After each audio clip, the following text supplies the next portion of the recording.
நமஸ்காரம். நம்மிடையே ஒற்றுமை இல்லை. இது அவ்வப்போது பலரும் தங்களை பற்றி சொல்லிக் கொள்வார்கள். அது ஒரு குடும்பத்தவர்களாக இருக்கட்டும், நம் குடும்பத்தில் நமக்குள் ஒற்றுமை இல்லை. ஒரு கிராமத்தவராக இருக்கட்டும், நம்ம கிராமத்தவர்களுக்குள் ஒற்றுமை இல்லை. அதனால் தானே மற்ற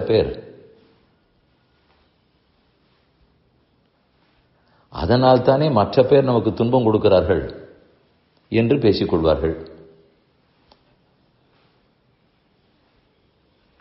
இந்துக்களிடையே ஒற்றுமை இல்லை.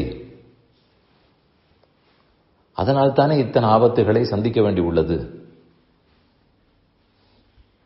1000 ஆண்டு காலமாக இல்லை என்றால் ஏன் கஷ்டப்பட்டிருக்க போகிறோம்?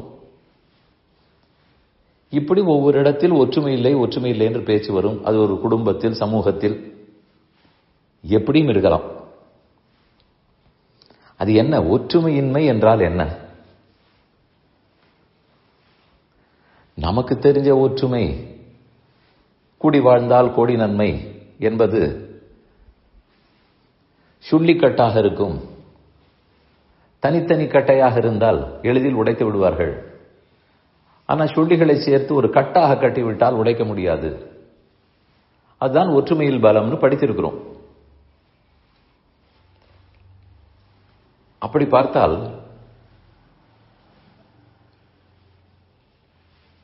நம் குடும்பத்தவரிடையே ஒற்றுமை வேண்டும் என்னும்போது அதென்ன 4 பேரும் ஒன்றாக உட்கார்ந்து கொண்டு விட்டால் நடக்குமா? அல்லது ஒரு கிராமத்தில் ஒற்றுமை என்றால் அதில் இருக்கும் 2000 பேரும் ஓரிடத்தில் கூடிவிட்டால் ஒற்றுமை வந்து விடுமா? ஆனால் இங்க ஒற்றுமைன்னு சொல்லும்போது ஒன்றாக இருத்தல், சேர்ந்து இருத்தல், ஒரு கூட்டமாக இருத்தல் என்று மட்டும் பொருள் படாது. அப்படி பார்த்தால் பாரதத்தின் ஜனத்தொகை மிக அதிகம். எல்லாருமே கூட்டமாகத்தான் இருக்கிறோம். பாப்புலேஷன் டென்சிட்டி அதிகம். அதெல்லாம் ஒற்றுமைக்கு கணக்காகுமா? பின் ஒற்றுமை என்றால் என்ன? நாம் எப்படி கடைபிடிக்க முடியும்? ஒன்று,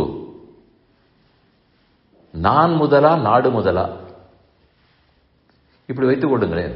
நாடு முதலா, நம் குடும்பம் முதலான்னு சொன்னால், குடும்பம் தான் முதல்னு சொல்லிவிட்டால் ஒற்றுமை இருக்காது. நாடு முதல்னு சொன்னால்தான் இருக்கும். பொதுவானது ஏதோ அது முதன்மை. எது தனித்தனியாக இருக்கிறோமோ அது 2வது தான் சொல்லும் போதுதான் ஒற்றுமை வரும். ஏன்னா எது தனித்தனி யூனிட்டாக இருக்கிறதோ அதுக்கு முக்கியத்துவம் இல்லை.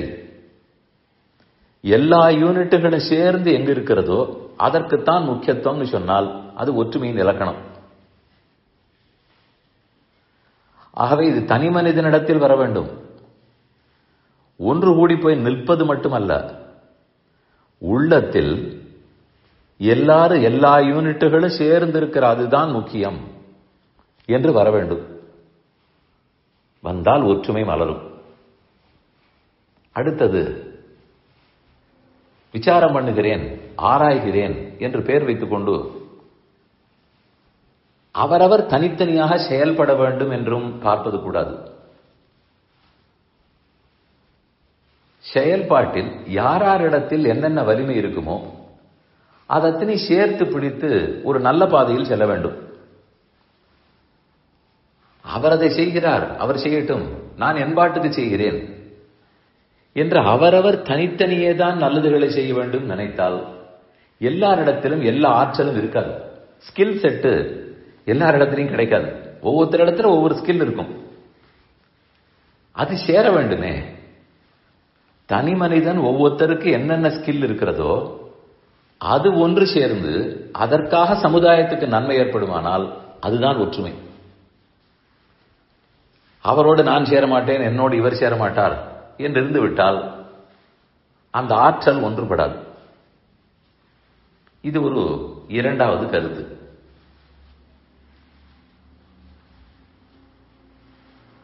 இது எல்லாரும் ஒன்று சேர்ந்து செயலாற்றுவதை சொன்னேன். மற்றொன்று, ஒருத்தர் செய்கிறார் என்றால் நானும் செய்ய வேண்டும், தனித்தன்மையோடு செய்ய வேண்டும் நினைக்காமல் அவரோடு உறுதுணையாக செல்லலாம். அவர்தான் நன்றாக செய்கிறாரே, நான் கூட இருந்தால் போதும், என்னால் ஆன உதவியை கொடுத்தால் போதும். அவரவர் தனித்தனியாகத்தான் செயல்பட வேண்டும் என்றால் ஒவ்வொருத்தரும் தலைவராக இருக்க வேண்டும். நமக்கு தலைமைக்கு ஆசை ரொம்ப அதிகம். நானும் தலைவர், நீயும் தலைவர், எல்லாரும் தலைவர் என்றால் எல்லாருமே பல்லக்கில் உட்கார்ந்து விட்டால் தூக்குவது யார்?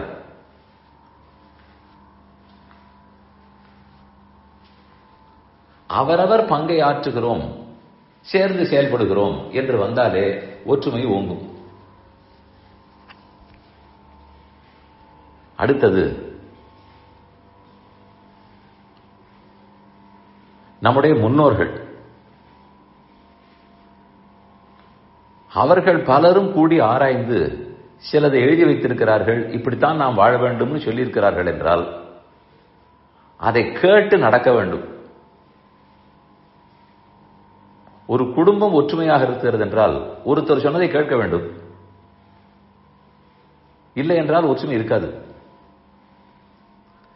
அந்த ஒருத்தர் ஒரு நாள் மனைவியாக இருக்கட்டும், ஒரு நாள் கணவனாக இருக்கட்டும், ஒரு நாள் பெற்றவர்களாக இருக்கட்டும், யாரும் இருக்கட்டும், ஆனால் ஒருவர் சொல்படியாவது கேட்டு இருக்க வேண்டும். 4 பேரும் 4 பக்கம் பார்த்தால் 4 வெவ்வேறு கருத்துக்களை கொண்டிருந்தால் ஒற்றுமையே வராது. அடுத்தது, பணத்துக்காக விலை போகாமல் இருக்க வேண்டும். நம்முடைய ஆசை, காமம், கோபம், பணம், இதை பற்றி நினைத்துக் கொண்டிருந்தோம் என்றால் அப்ப தனித்தன்மை தான் ஓங்கும், ஒற்றுமை வராது. ஒருத்தருக்கு ஒருத்தரே பணம் கொடுத்து கடுத்து விடலாம். பணத்துக்காக என்பதை சில விஷயங்களிலாவது ஒதுக்கிவிட வேண்டும். அதற்கு பின்னால் அவ்வளவாக நம்ம எதுவும் மயக்க முடியாது. பணம் என்பது அர்த்தம், காமம் இரண்டையும் சொல்லுகிறேன். பொருள், இன்பம், இதை ஒதுக்கிவிட்டு செயல்பட ஆரம்பித்தாலே தானே ஒருவித்த கருத்துடையவர்களாக இருப்போம். அதனால் ஒன்றாக சேர்ந்து எல்லாரும் சேர்ந்து கையை உயர்த்துவது அது மட்டும் ஒற்றுமை என்பது இல்லை. கூட்டமாக இருந்து கொண்டே வேற்றுமையோடு இருக்கலாம். பேரு கூட்டம்னு வைத்துக் கொள்வோமே தவிர ஒற்றுமை இருக்காது. ஆனால் மனிதளவில் ஒவ்வொரு தனி மனிதனுக்கும் இப்போது பார்த்த கருத்துகள் வருமானால் அதுதான் ஒற்றுமை.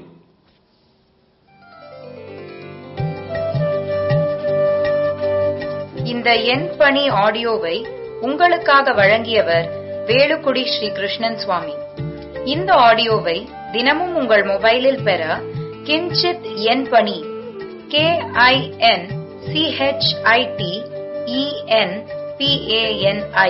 என்ற ஆப்பை கூகுள் பிளே ஸ்டோரிலோ அல்லது ஆப்பிள் ஐஸ்டோரிலோ டவுன்லோட் செய்து கொள்ளவும்.